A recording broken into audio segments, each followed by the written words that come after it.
There are many kinds of risk that you have in starting a company. There's technical risk, there's financing risk, there's market risk. Those are some major categories. This is stuff you will learn in business school. And the trick is get the risk out as early as possible and take as few risks as possible.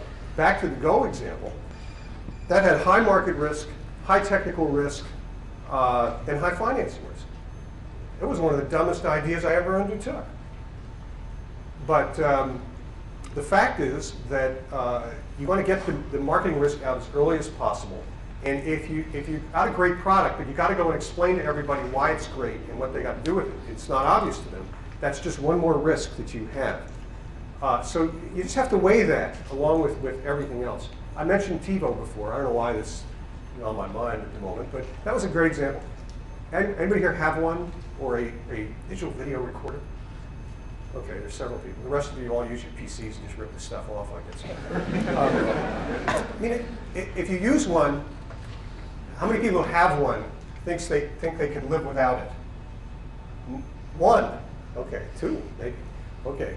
Most people who try that, I don't know if it's such a good idea. You start to use it, you're hooked. That's it.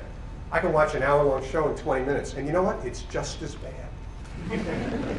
But the fact is, that's an idea where it was very hard to explain, to get the market going. Why do I need to buy another box to do this? It's recording shows. Can't I do that on videotape? It's not the same thing. Little tiny changes in the way technology is handled make a huge difference in the effects that it has in terms of having a market. So that was an example of a great concept, terrific buzz, but you had to go out and explain it to everybody.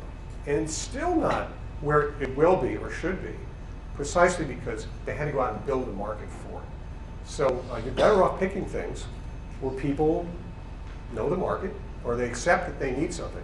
Yeah, I need a microwave. Okay, well, I got one that cooks stuff in half the time. That's an easy sale. I remember trying to get a microwave for my mother 20 years ago. It's like, what do I need that for? I have a stove. I don't need a microwave. She hadn't experienced it. Now she only cooks in the microwave, and the stove doesn't need that. So, and if I have one final piece of advice for you on this, never eat my mother's cooking.